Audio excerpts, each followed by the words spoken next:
Assalamualaikum warahmatullahi wabarakatuh.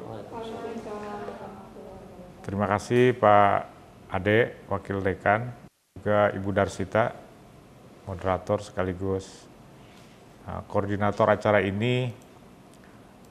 Ini adalah kali kedua saya ingin menyapa teman-teman yang di Zoom. Ini ada 18 orang. Ahmad Maulani, Ahmad Bahtiar, Atikotul Fitriyah, Endi, Pak Halid, Ibu Ida Rosida, Ibu Karlina, Kaula Fahmi, Azwar, Nuryani, Rika Haryanti, Siti Maryam, Titi Farhana, Usep, dan Zakia, Ibu Zakia ya? Oke. Ini kali kedua saya mengisi sesi, ya pengalaman saya lah ya, pengalaman saya menjadi guru besar, profesor gitu. Kali pertama itu saya mengisi tentang menulis sebagai disiplin ya, banyak prasyarat dan syarat-syarat yang harus dipenuhi ketika kita mau menulis. Yang kedua ini saya lebih fokus ya kepada persiapan menulis lah. Kita sudah duduk di depan laptop sudah dibuka. Nah, kira-kira apa yang harus dipersiapkan sebelum menulis itu gitu. Mengoptimalkan itu mengasumsikan ya kita mengoptimalkan pengetahuan itu mengasumsikan kita menggunakan seluruh pengetahuan yang kita miliki gitu. Pengetahuan itu apa sih pengetahuan? Pengetahuan itu segala informasi yang ada di pikiran kita ya, dan informasi itu sudah dalam bentuk sistematis gitu, sudah dalam bentuk file-file yang siap dipakai, bukan informasi masih gelondongan, masih berupa semacam buku telepon yang indeks aja gitu, input unit-unit pengetahuan yang banyak sekali, tapi buat apa gitu, ya kan? Tapi informasi di sini adalah segala bentuk pengetahuan yang ada di kepala kita, dan pengetahuan itu sudah memiliki bagan-bagan gitu, bagan-bagan, unit-unit ya, ada bingkai-bingkai, ya kan? Jadi kan asumsinya ketika kita mau menulis, kepala kita itu sudah penuh gitu. Jadi pengetahuan itu di kepala. Pengetahuan itu di kepala, bukan di buku gitu. Buku itu berapa banyak pun buku yang kita punya ya di rumah, di lemari, di perpustakaan, atau di file-file komputer ya, itu bukan pengetahuan gitu. Bukan pengetahuan yang siap pakai. Pengetahuan itu harus kita serap, harus kita pahami, harus kita baca dulu ya, kita baca, kita serap, kita pahami, kemudian jadi reading itu kunci ya, membaca itu kunci. Tapi reading aja nggak cukup menurut saya. Reading itu hanya menghasilkan kita memperoleh pengetahuan yang banyak sekali tentang satu hal gitu. Tapi belum ada fungsinya. Kita mengakuisisi pengetahuan banyak sekali. Kita baca buku, 1 buku, 10 buku gitu, atau 100 buku, ya kita dapat pengetahuan. Ya, itu reading. Banyak pengetahuan di kepala kita. Banyak semacam anak kecil yang dulu ya menghafal menteri-menteri gitu. Dia kalau reading ya hafal itu. Saya dulu hafal itu ibu kota di seluruh dunia itu hafal saya. Ibu kota Kolombia misalnya. Ada yang tahu nggak apa? Tahu saya. Karena dulu saya hafal. Nah, ibu kota Peru. Ya kan? 5, ya. Ibu kota Kolombia, Bogota misalnya kan. Ibu kota Mauritania. Saya hafal dulu ya, ratusan itu negara-negara. Tapi pengetahuan itu hafalan seperti itu tuh belum menjadi pengetahuan, gitu loh. Reading itu tidak otomatis, reading kita itu tidak otomatis menjadikan informasi yang diserap itu menjadi sebuah pengetahuan. Tapi dia masih dalam bentuk file-file yang kasar ya, gelondongan lah istilahnya. Kalau ibarat kayu, kita motong kayu, kayu itu ya berbentuk gelondongan-gelondongan pohon, ya kan? Belum ada manfaatnya ya kan? Ya bisa dijual tapi murah sekali gitu. Nah, gitu. Reading ya. Jadi pengetahuan itu harus di-reading, harus dibaca. Jadi kita harus rajin membaca. Dan kita tentu saja ya, semua kita dosen ya, mahasiswa dosen, kita kan semuanya membaca, nggak membaca gitu. Tapi untuk menjadi pengetahuan, itu reading itu nggak cukup. Kita harus meningkatkan pengetahuan yang masih gelondongan yang ada di kepala itu menjadi sebuah understanding. Reading, oke? Kita baca buku, banyak itu pengetahuannya. Mengakumulasi pengetahuan reading itu. Mengakumulasi informasi yang ada di sekitar kita. Ya, reading. Banyak sekali. Semakin banyak baca ya semakin banyak akumulasi yang ada di kepala kita. Tapi itu belum menjadi pengetahuan yang efektif menurut saya. Kalau tidak ditingkatkan informasi itu, tidak diolah, tidak diproses menjadi dalam sebuah proses intelektual yang disebut understanding. Ya. Reading, understanding. Ya. Understanding. Jadi informasi yang banyak itu kita understanding, kita sistematisasi lah. Dalam pikiran kita ya, sistematisasi itu ya kan, ibu kota itu buat apa gitu. Kalau hanya berdiri sendiri gitu. Balok-balok kayu atau gelondong kayu-kayu gelondong itu buat apa?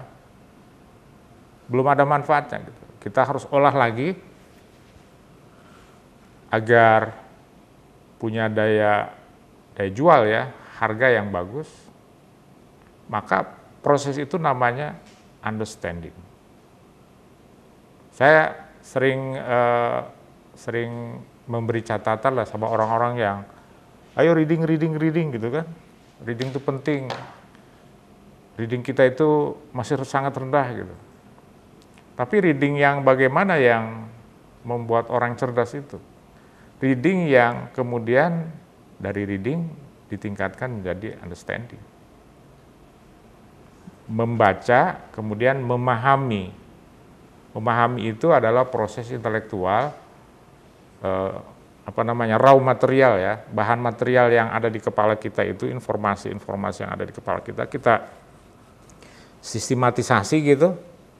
Ini kayu disimpannya di mana, ini balok disimpannya di mana, ini dari balok kemudian ada reng ya, balok, kaso, reng, ya kan, ini disimpannya di mana gitu, terus segala macam gitu, kayak kita punya gudang lah.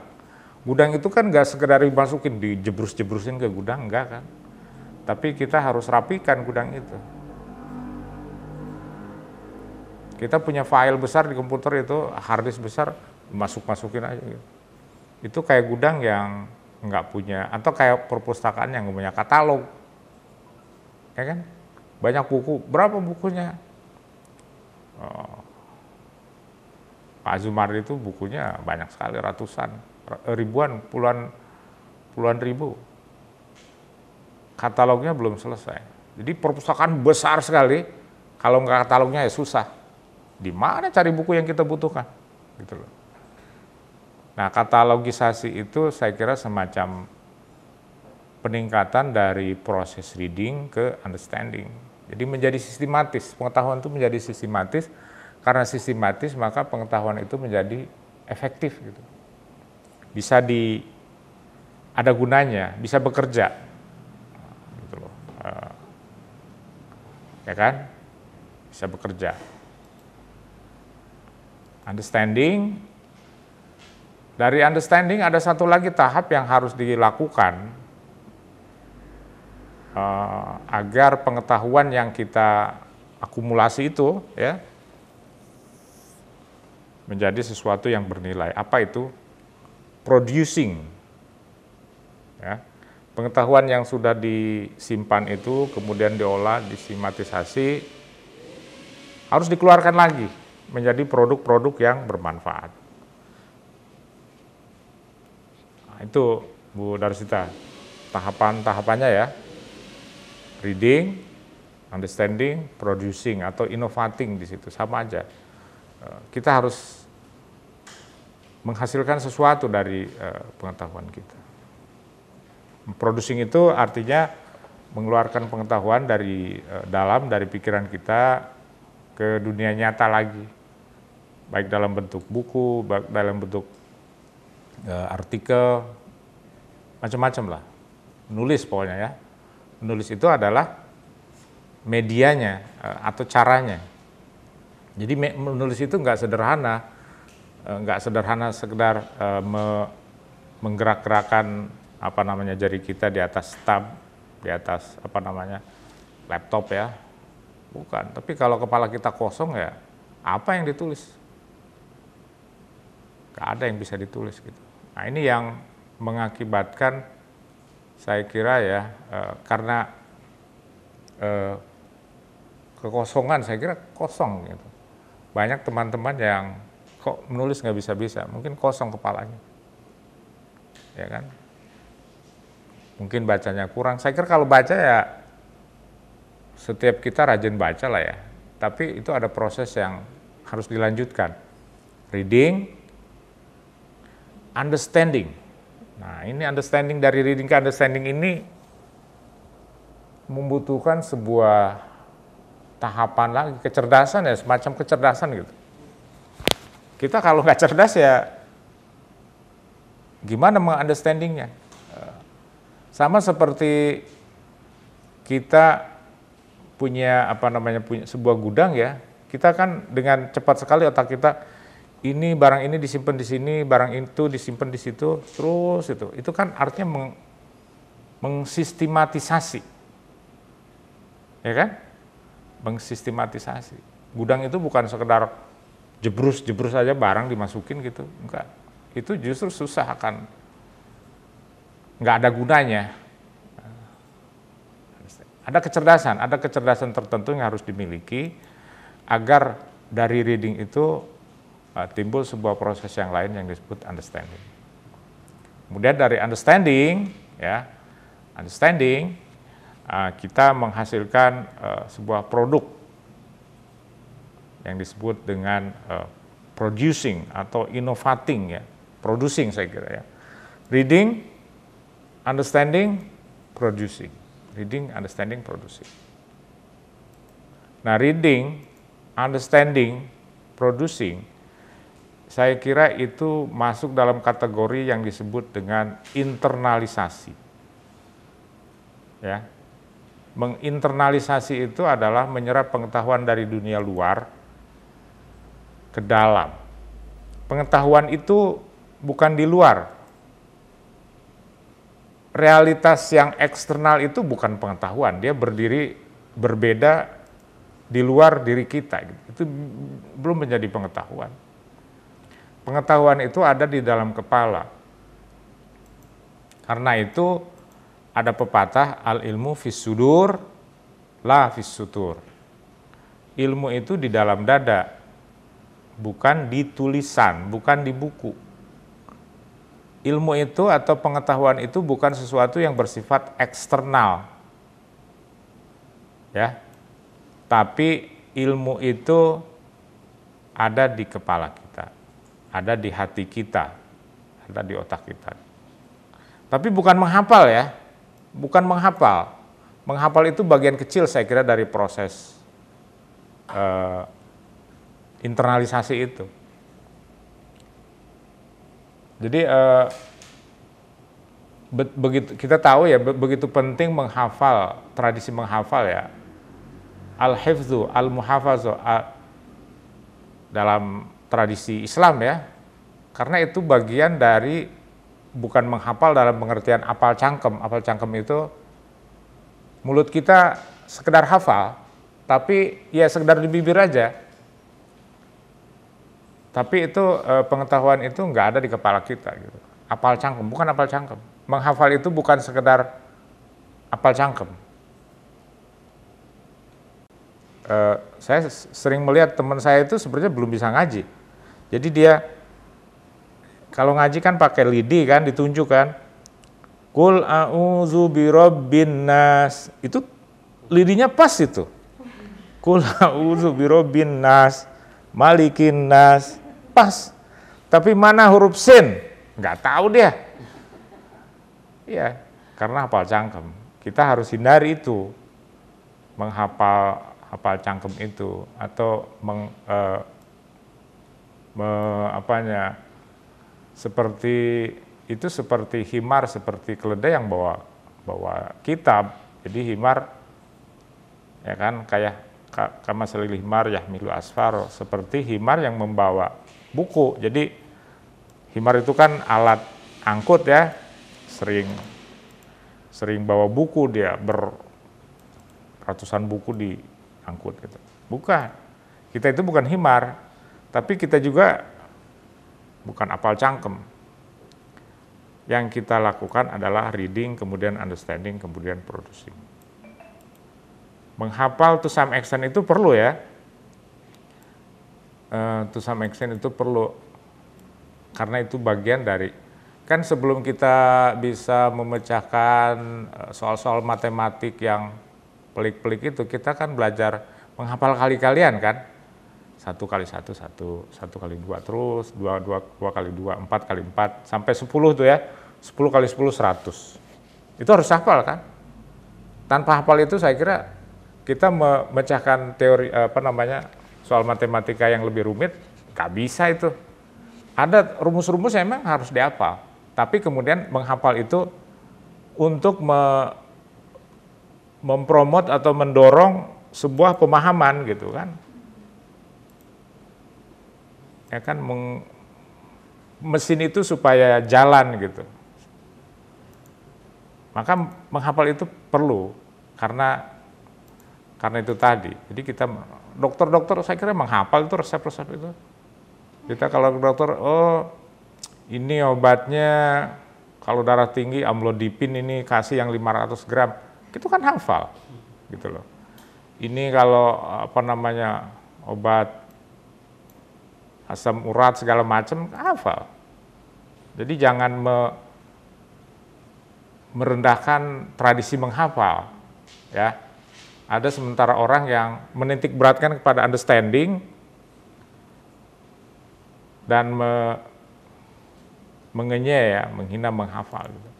Menghafal itu jangan lupa, itu adalah pintu masuk pertama pengetahuan. Jadi proses intelektualisasi itu dimulai dari menghafal. Menghafal dalam pengertian yang tadi ya, menghafal yang kemudian didorong menjadi understanding, kemudian didorong lagi menjadi producing. Gitu. Nggak bisa, ilmu itu to some extent harus dihafal. Gitu loh. Ya jadi kita menghafal lah buku-buku yang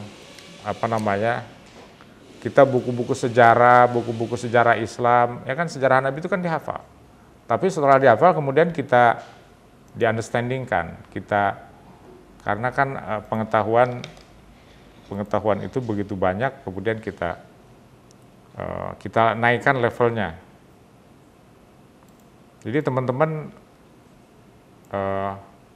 harus menaikkan level pengetahuannya dari reading. Reading itu kita mengakuisisi pengetahuan, tapi bentuknya masih raw material gitu ya. Nah, kita kembangkan ke dalam tingkat yang lebih tinggi dengan cara apa? Dengan cara understanding. Ilmu apa aja? ya linguistik, ya bahasa, ya sosiologi, ya antropologi. Kita perlu menghafal pengetahuan, tapi kemudian pengetahuan itu kita tingkatkan menjadi understanding, gitu kan? Pengetahuan itu kan, teori itu kan enggak sekedar dibaca, hafal, kemudian, oh saya tahu teori ini. Kalau buku-buku skripsi mahasiswa sekarang kan harus ada teorinya, katanya. Bahkan teorinya itu ada bagan-bagannya, ya kan? Dulu saya ingat saya nggak ada itu. Jadi ada keperluan untuk, tapi saya kira anak-anak itu menghafal teori itu. Teorinya yang paling sering dipakai itu teori agensi itu, yang siapa itu? Agensi. Ini agensi Pak, teorinya Pak. Wah, berat sekali. Tapi dia sebenarnya nggak paham itu. Jadi dia reading tapi nggak understanding. Kita perlu reading, understanding, dan kemudian producing. Kita hasilkan dalam bentuk tulisan. Nah, ini Bu Darsita sampai sejauh mana understandingnya kan? Ya, dan itu semuanya terjadi di alam ide kita, di pikiran kita semuanya. Ilmu itu bukan di laptop, bukan di komputer, bukan di buku, tapi semuanya terjadi di dalam otak kita. Internalisasi. Dan itu kan kerja otak ya, ada memori di situ, ada analisa, ada, ya kan, kerja otak manusia itu luar biasa. Kita sering dengar ya, misalnya ya, pelukis melukis sebuah pohon apa bunga gitu.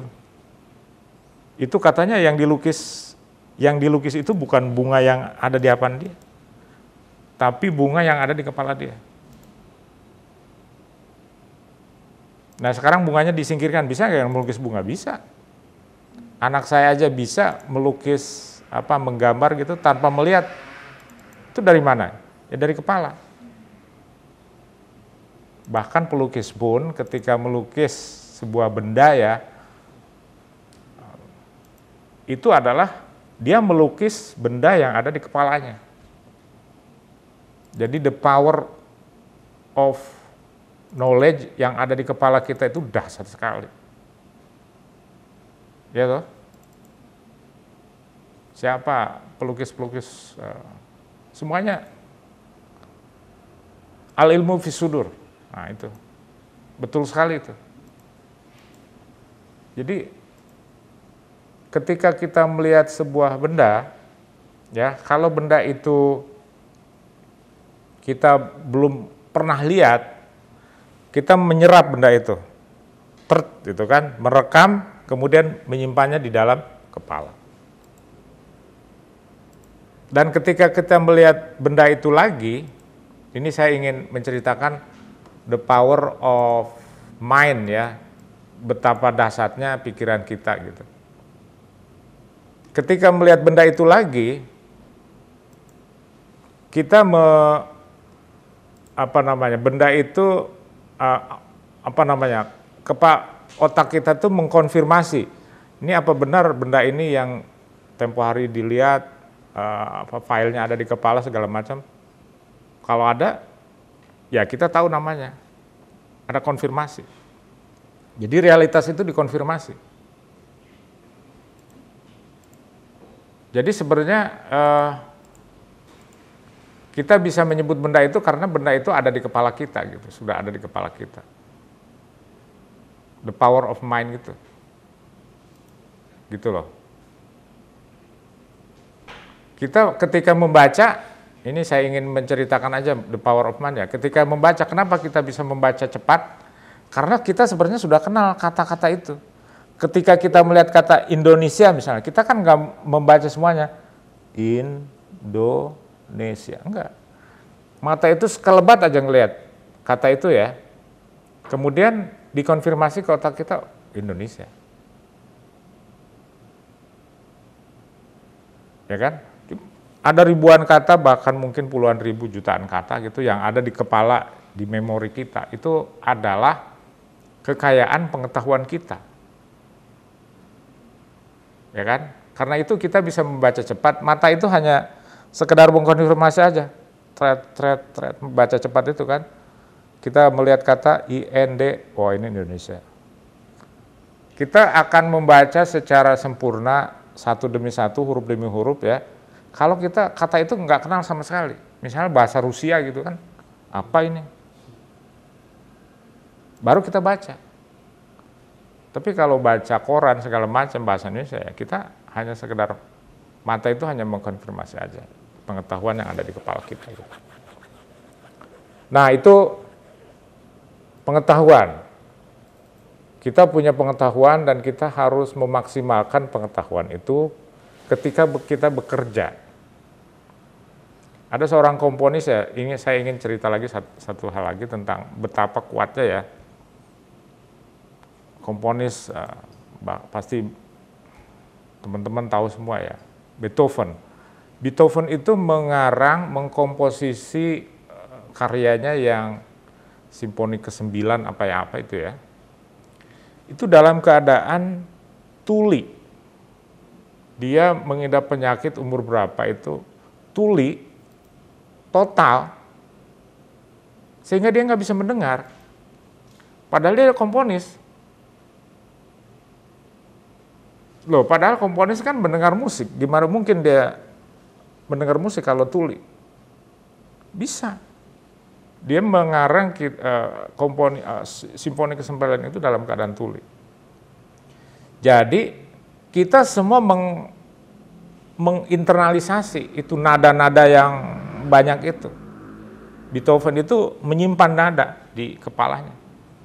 Dan dia mengarang simfoni itu dalam keadaan tuli. Dia hafal itu. Suara itu kan hanya mengkonfirmasi file yang ada di kepala kita.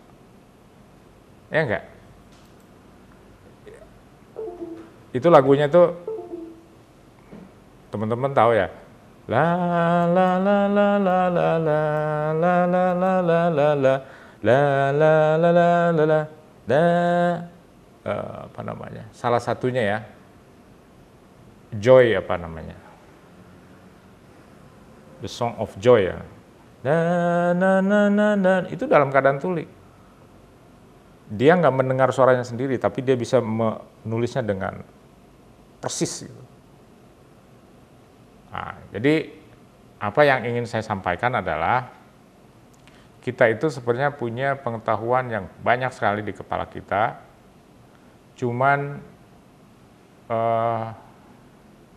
kita mungkin belum memaksimalkan. Maka judul sesi kali ini mengoptimalkan pengetahuan. Jadi bagaimana pengetahuan itu supaya keluar gitu ketika menulis.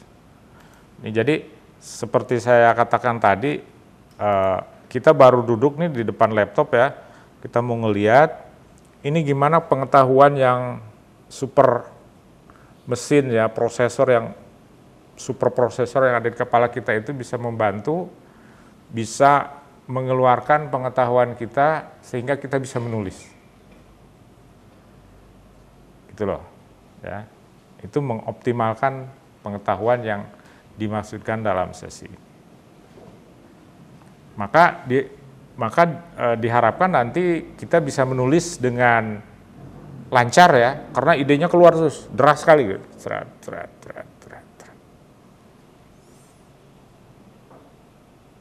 Kita contoh misalnya Azumari Azhar itu kepalanya itu ya udah banyak sekali pengetahuan dan dia bisa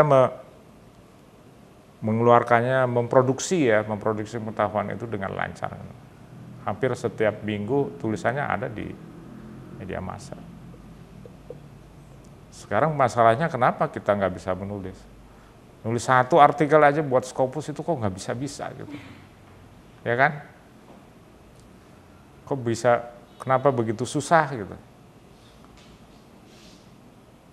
Nah, itu mungkin ada tahapan-tahapannya yang tidak dilalui secara benar ya. Susah sekali menulis. Ya kan? Seperti saya jelaskan di sesi sebelumnya, menulis itu harus ada tahapan-tahapannya dari pra-menulis ya, ada disiplin-disiplin segala macam gitu.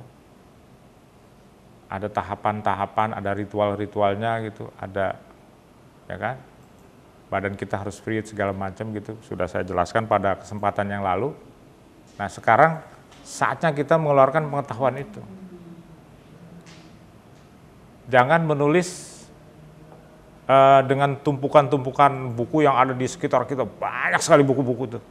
Itu saya kira mengganggu itu, ya kan? Buku itu harus dibaca dan dipahami. Jadi buku itu ketika menulis kita harus menjaga ritme menulis kita, ya. Jangan melakukan hal-hal yang nggak perlu sehingga ritme itu akan rusak gitu. Kita menulis tek, satu kalimat, dua kalimat, kan. Satu paragraf, dua paragraf, terus baca. Menurut saya itu merusak konsentrasi kita menulis. Jadi kalau bisa sih bacanya udah selesai, ya kan? Sebelumnya gitu, terus dibiarkan pengetahuan itu mengendap di kepala kita, saatnya kita mengeluarkan. Kalau saya begitu. Apalagi kepala kita kosong jadi baca gitu kan, nulis. Itu nggak efektif menurut saya cara seperti itu. Nggak akan banyak tulisannya, ya kan? Nggak akan deras. Jadi saya seperti saya sampaikan ya di sesi sebelumnya, saya merasa saya ini punya memori yang lumayan bagus ya. Saya hafal buku-buku yang saya baca waktu bikin skripsi di Fakultas Adab tahun 91. Hafal saya buku itu. Buku ini ya, buku Endang Saifuddin Ansari, buku Syafi'i Ma'arif. Endang Saifuddin Ansari itu Piagam Jakarta. Syafi'i Ma'arif itu tentang konstituante. Buku saya waktu itu skripsi saya tentang Alis Haryati ya, filsafat sejarah Alis Haryati. Itu buku-buku Alis Haryati itu saya tahu isinya ya, bukan hafal ya, tahu isinya gitu. Buku ini isinya ini, buku ini isinya ini, buku ini isinya ini gitu kan. Mungkin belasan buku lah ya.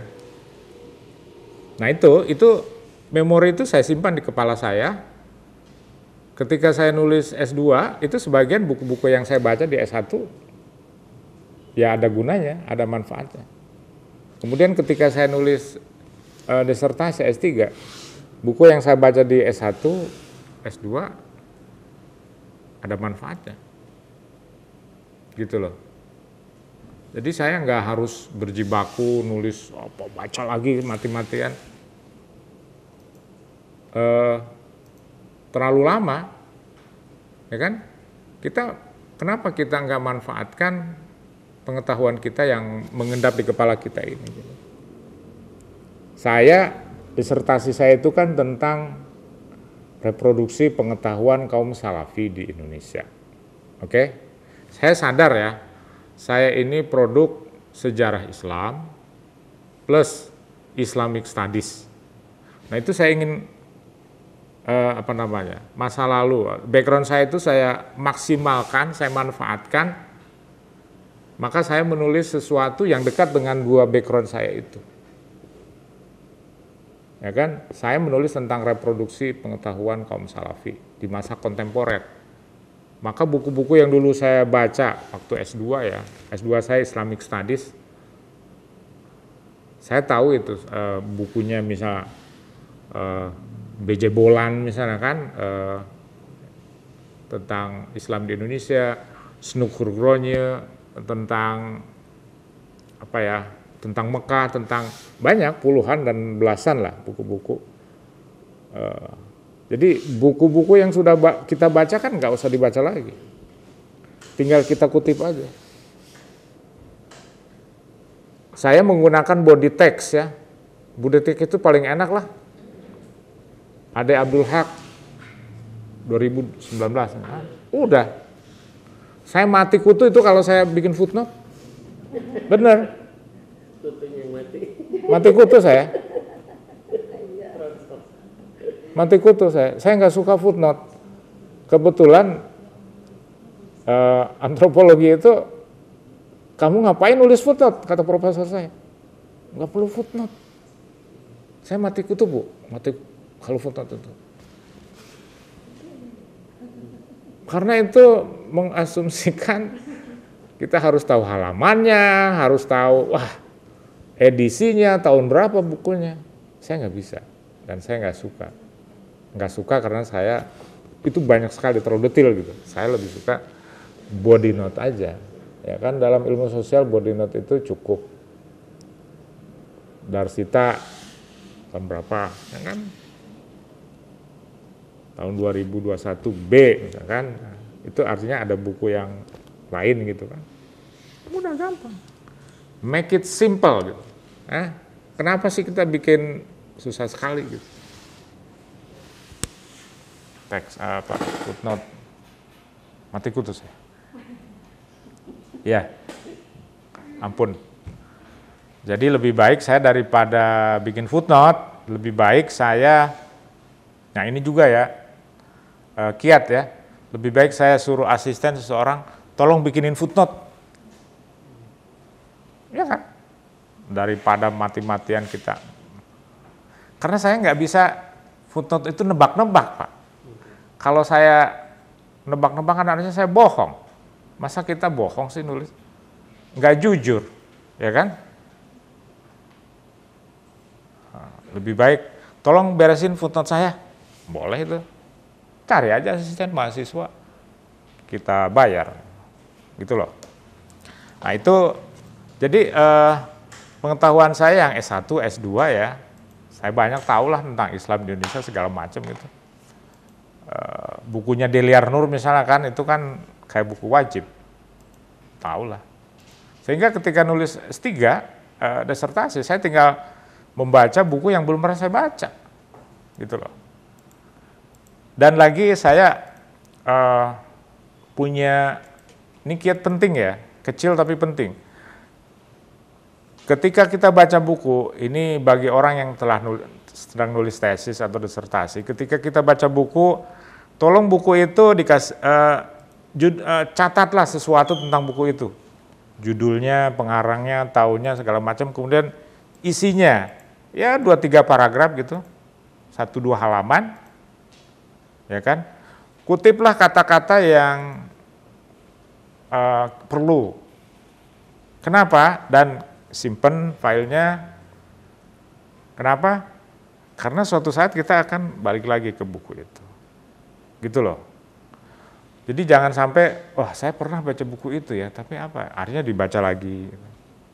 Kan kalau kita punya file, ke file udah taruh. Nah itu jadi nulis itu efektif. Jadi pengetahuan kita tuh optimal. Kita nggak bolak-balik melakukan pekerjaan yang sebenarnya beberapa tahun yang lalu kita lakukan. Ngapain? Gitu loh. Ya kan?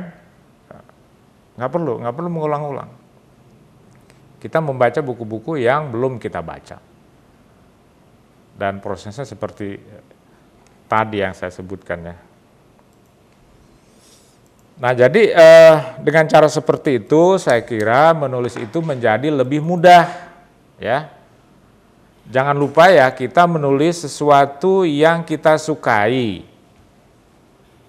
Sesuatu yang kita minati. Jangan membaca buku yang jauh dari minat kita. Kalau keperluannya untuk nulis tesis atau disertasi gitu. Ya boleh-boleh aja, tapi kalau terlalu jauh, sementara kita menulis sesuatu yang lain, buat apa? Gitu. Ya kan? Sejak awal kita harus tahu minat kita itu apa? Politik Islam, ya kan?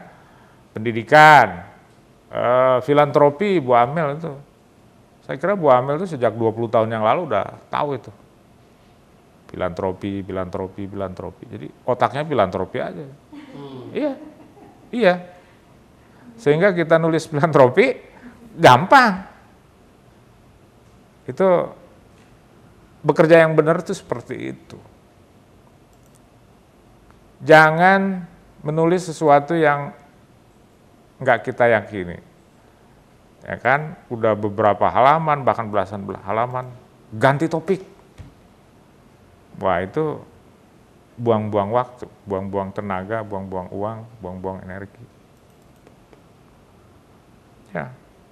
Jadi sejak awal ya, teman-teman yang masih S2 gitu, kita harus tahu minat kita apa.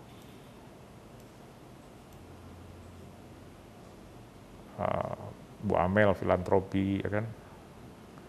S2-nya tuh kalau nggak salah masih ini dia pemberontakan Rifai Kalisala, kalau nggak salah ya, benar nggak? Tapi dia bergeser dengan cepat ya. Jangan ganti topik lagi, ganti pembimbing lagi, ganti disertasi lagi, wah, buang-buang waktu. Ya, itu baik, sedikit lagi ya ingin saya sampaikan ya. Jadi dengan cara seperti ini ya, kita bisa menulis dengan happy, dengan enteng. Happy, enteng karena kita punya pengetahuan yang melimpah. Dan banyak gitu. Ya kan? Kita menulis harus continue. Kalau tulisan informasi tentang itu melimpah ya gampang. Saya sekedar sharing aja ya. Saya dulu nulis disertasi itu paling buku yang ada di sekitar saya itu 2 atau 3 gitu. Itu buku-buku yang belum pernah saya baca. Adapun yang pernah saya baca ya ada di file saya dan juga ada di kepala saya itu. Ya kan? Saya nulis ya seperti ini, fokus, lihat layar komputer, ya kan? Nah itu lebih cepat nulisnya. Jadi pengetahuan yang ada di kepala kita, jadi kita melakukan internalisasi, nah sekarang kita melakukan eksternalisasi, memproduksi, ya. Itu pengetahuan yang sudah tersistematis di kepala kita itu dikeluarkan, ya kan, kalimat demi kalimat, paragraf demi paragraf, akhirnya ya halaman demi halaman terus sampai selesai. Ini cerita tentang disertasi sebenarnya, tapi pengalaman ini menurut saya bisa dipakai untuk nulis artikel. Artikel kan segininya disertasi, nggak ada, kecil sekali artikel itu. Memang ada persoalan lainnya, kita harus cari jurnal segala macam, bahasanya lebih bahasa jurnal gitu, kita harus bikin abstraksi sebenarnya. Tapi tingkat kesulitannya nggak ada apa-apanya. Gitu loh. Artikel di jurnal. Ini teori-teori seperti ini menurut saya, pengalaman saya, mudah-mudahan bisa dipakai manfaatnya. Saya kira banyak orang punya pengalaman yang kurang lebih sama ya.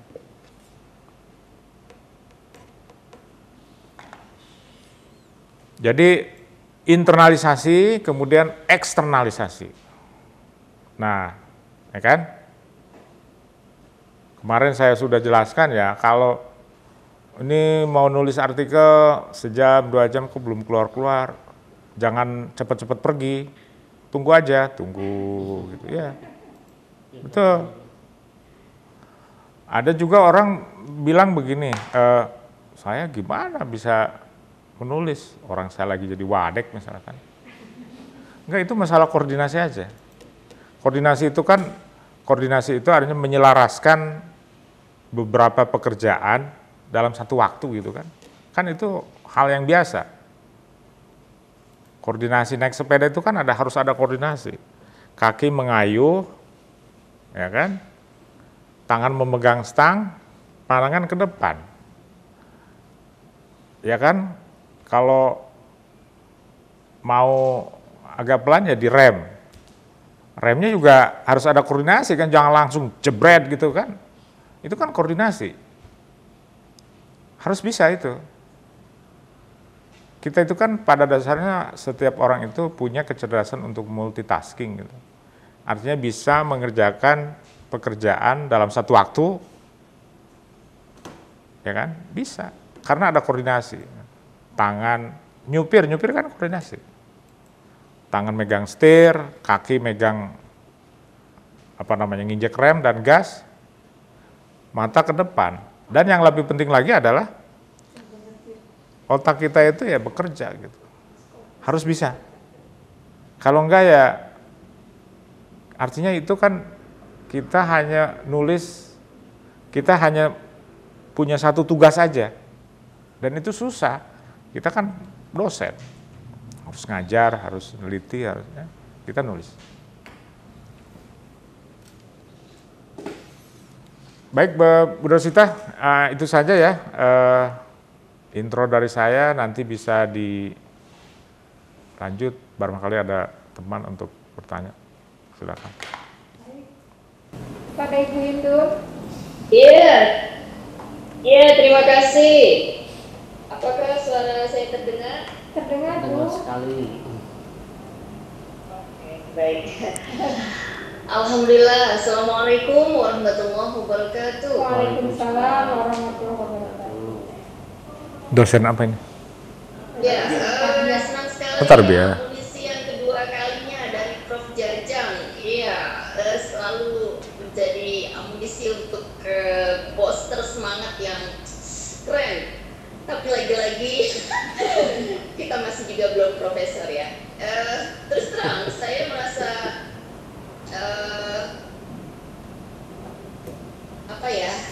tertinggal jauh gitu ya.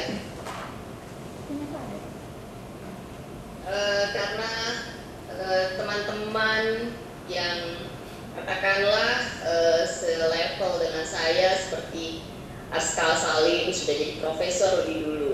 Kemudian Eis Amalia ya sudah jadi profesor. Kemudian belum lama Pak Kusmana jadi profesor ya. Terus adanya acara ini digelar oleh Bu Darsita, saya ya mendapatkan booster yang pokoknya saya ingin sama dengan teman-teman gitu ya. Betul tadi apa yang dikatakan Prof. Jajang bahwa pertama itu membaca, kemudian menghafal dan memahami. Saya ingat waktu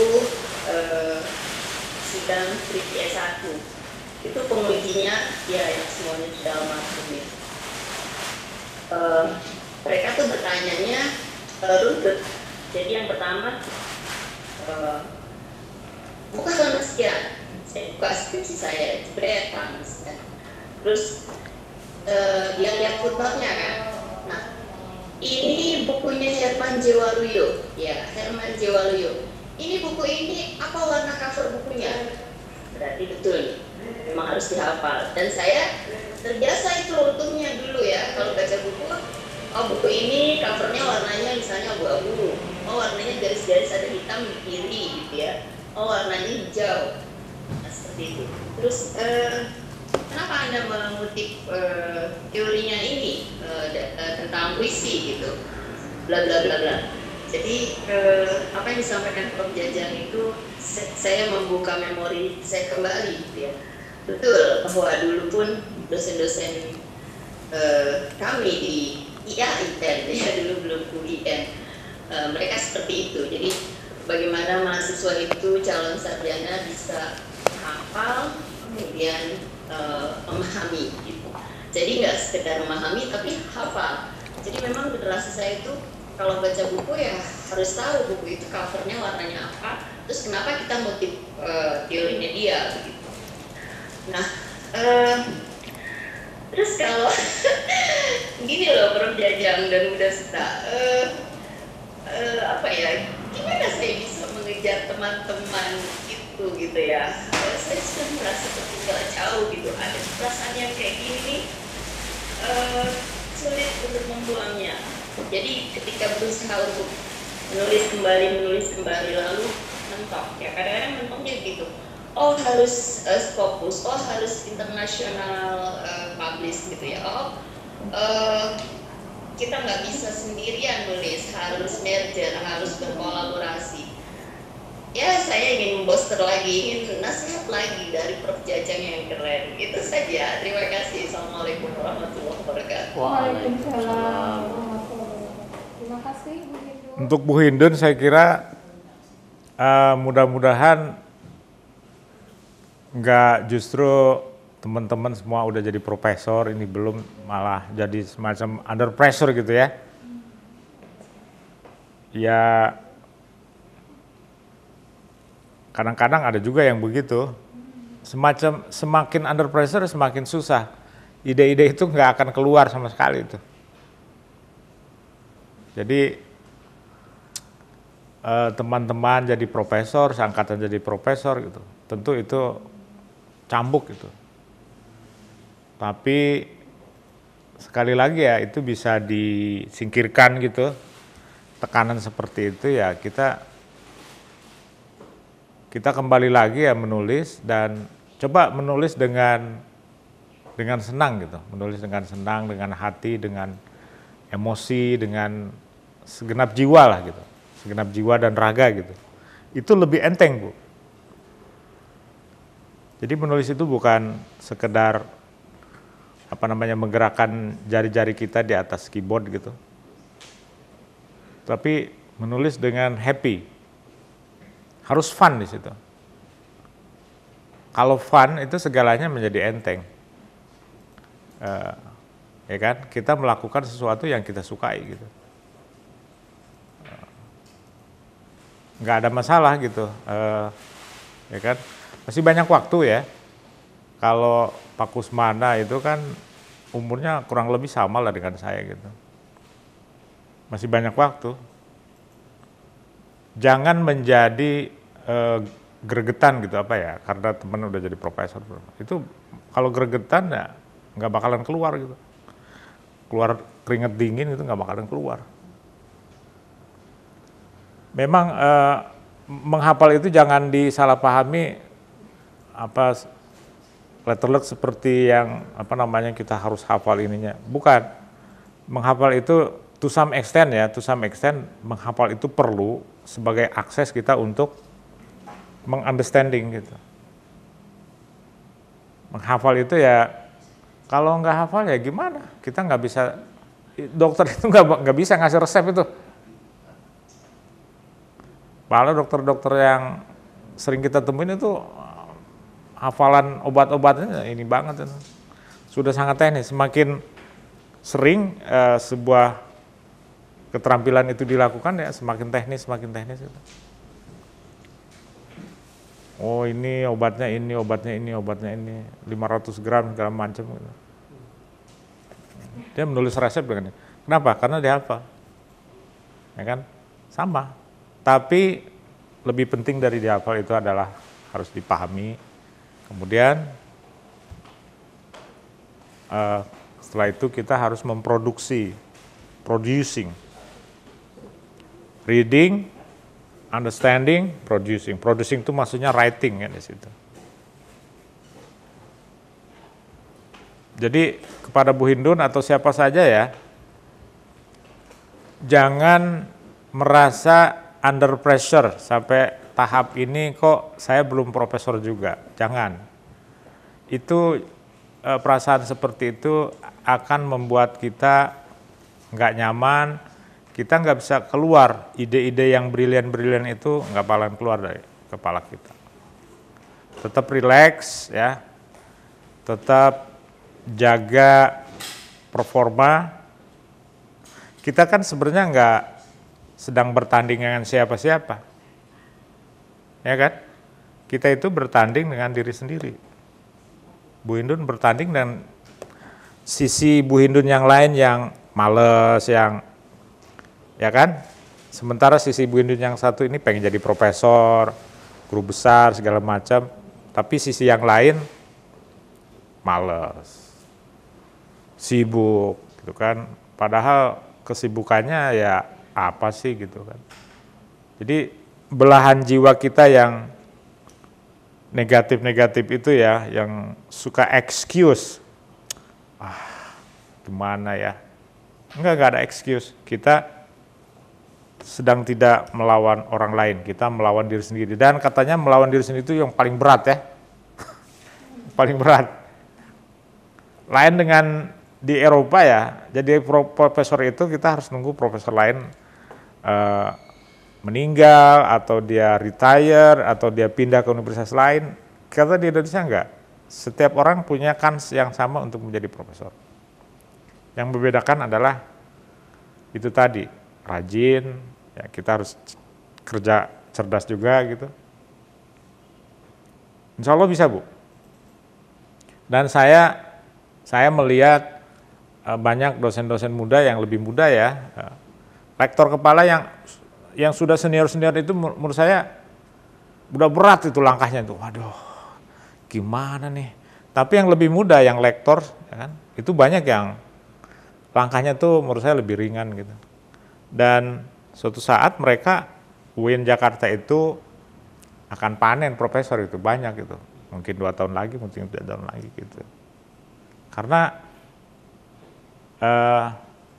ya ibarat mobil tua sama mobil muda gitu kan, diadu ini kalah. Gitu loh. Jadi Bu Indun, saran saya Bu Indun balik nulis lagi. Siap. Ya kan, menulislah dengan happy, dengan riang, ya kan, jangan ada tekanan apa-apa, tinggalkan beban-beban yang lain gitu. Itu akan keluar, Bu, ide-ide yang brilian itu akan keluar.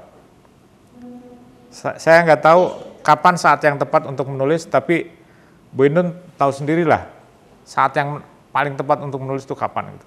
Semua orang memiliki saat yang berbeda-beda gitu. Saran saya itu. Kita tidak dengan bertanding dengan siapa-siapa. Oke. Baik ya, teman-teman sekalian, baik yang ada di sini maupun yang ada di daring ya. Kuncinya adalah menulis, kuncinya adalah kita harus melakukan menulis itu dengan senang. Tanpa stres, tanpa under pressure, tanpa tekanan, tanpa, ya kan? Menulislah sesuatu yang kita sukai, kita minati, ya, dan mudah ya. Jangan menulis sesuatu yang susah. Itu cari celaka menurut saya. Mudah tuh maksudnya begini ya. Kita banyak tahu tentang pendidikan Islam, oke? Tahu banyak sekali. Tapi kita memutuskan menulis sesuatu yang berbeda sama sekali tentang ekonomi misalnya. Itu susah. Kenapa sih cari susah gitu? Tulis aja tentang pendidikan Islam, gitu. Saya kebetulan ya sejak katakanlah 25 tahun terakhir itu saya bergelut tentang pesantren, tentang organisasi Islam, tentang gitu loh. Nah itu yang saya tulis, jauh lebih mudah. Kenapa kita mempersulit diri? Tulislah sesuatu yang kita ketahui, tulislah sesuatu yang kita senangi, tulislah sesuatu yang kita minati, ya, itu jauh lebih mudah. Tulislah sesuatu yang mudah. Jangan karena kita pengen keren, pengen dipuji orang, kita menulis sesuatu yang sebenarnya kita nggak banyak tahu. Mati itu. Iya, mati. Gitu. Itu prinsipnya.